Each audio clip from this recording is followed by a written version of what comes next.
are never truly at any point, they're just only doing superficial Christianity. What is somebody that wants to let people know that, yes, I love God, but truly in the back of his mind, in his house, in his working place, in the public, he's doing some other things. But in the eyes of people in the church, yes, I love God, yes, you are the Lord, but truly he was never actually a born again. Those are the ones that actually at the end of the day, they fall away. And when they fall away, they are so very difficult to return back to God himself. Now, understanding the biblical adoption and what it means. What it means in our today's world, in our today's society, when we say adoption normally happens when you adopt a small child and you begin to change the economic situation of that child. Maybe they come out from an economy that's very bad from Africa or from Asia. Some people in Europe, they go to Africa to adopt a baby. And they change that baby situation economically and begin to live a very comfortable life. Or between the rich and the poor. We have going on like that. That's our own normal understanding of adoption. But biblically, adoption does not function in that way. We have to go back to raising the way they raised at that time in the Roman, because Paul was writing this letter in Rome. So we have to go back into that culture to understand what is the true meaning of adoption and what was Paul actually trying to refer to. Adoption in the days of the Roman and in the days of the Roman government or the days of those Jews at that time was not a baby that's been adopted. It was actually a matured adult. An adult. It could be somebody, a king, a wealthy man who has no baby, who has no offering to inherit whatever anything that he owns. So he goes out to adopt a mature adult who is capable to take over his estate, and he bestowed everything that he owns. He gave it all to that adult. I hope you understand what I'm trying to say. In the days at that time, not a baby is being adopted. It is somebody who is mature, and the person who adopts that person is willing to give him everything that he owns. All his estate, all his power, all everything. Because he finds somebody who is suitable to take over his inheritance after his own demise. Right? And we could see that also parallel instances in the Bible, in the Old Testament. I will talk about two different instances here. Let's go back to the first case. In the case of Moses. Moses, as a baby, when Pharaoh was trying to kill all the children, all the firstborn of the children of Israel, Moses was led away in the water. In fact, it was hopeless to go and die so that he can escape that incident of killing all the small children. But the daughter of Pharaoh rescued Moses, and she loved Moses.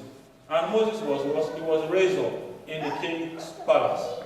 Moses was given an equal opportunity as equal with the sons of Pharaoh. Moses was not a second class while raising up in the palace. He was given every privilege. That's why he could attain that so much prominence to do what he does.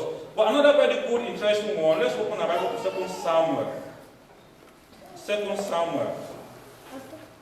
This is the story of David, Saul, and Jonathan. David, Saul, and Jonathan in the book of 2 Samuel 2. 2 Samuel 2. Verse 9. Now, before I read the story, let me just explain one or two things here. Saul was an enemy of David. He was looking to kill David. And now, at this point in time, Saul is dead. Saul was dead in a battle with his son Jonathan. But David had a good relationship with the son of Saul, even though he had a problem with his father.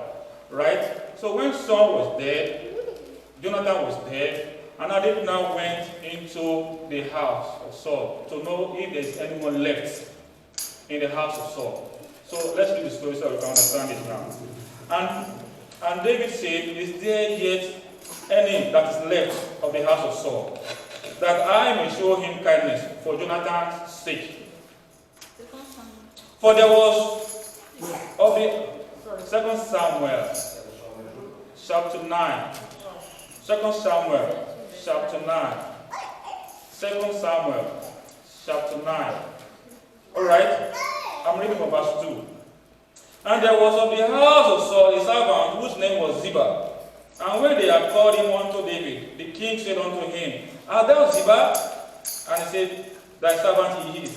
And the king said, Is there not yet any of the house of Saul, that I may show the kindness of God unto him? Is there anybody left in the house of Saul? That's what they make over there.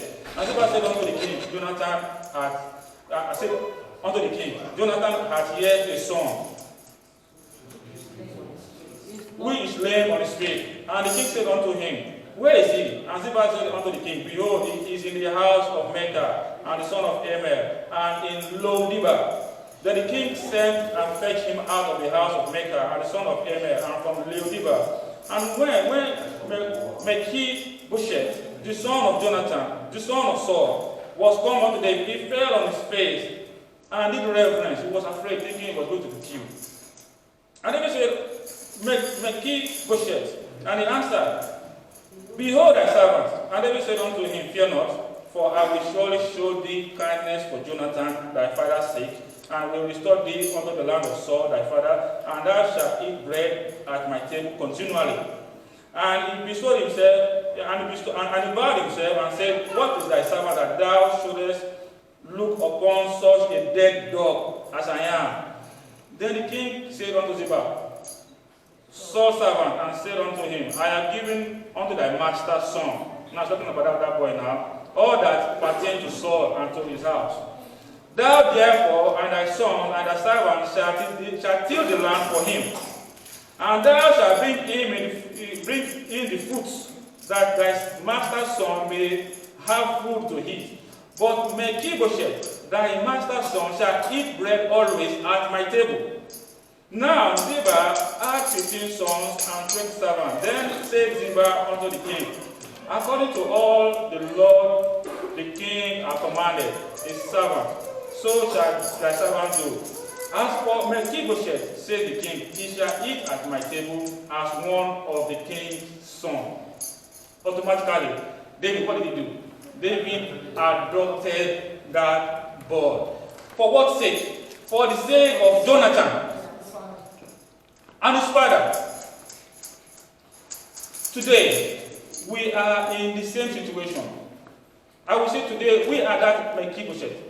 We are of no use. We are of no hope. We are rejected. We have no hope. But because of Christ Jesus, for the sake of Jesus Christ, God has forgiven us of all our sins and called us now to be his own children. So God is showing us mercy, saying we are going to eat at his own table.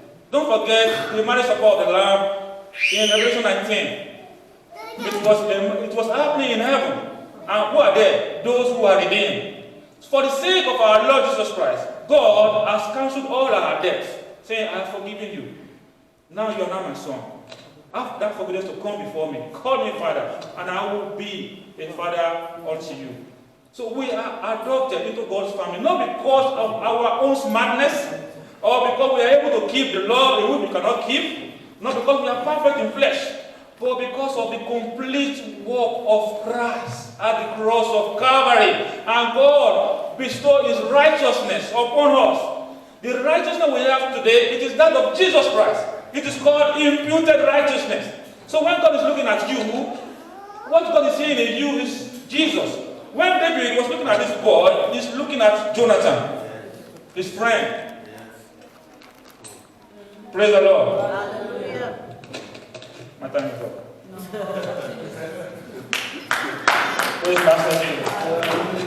Today, that's our Sunday school. Today, the spirit of adoption, the work of the Holy Spirit in our life, and why we are the sons of God.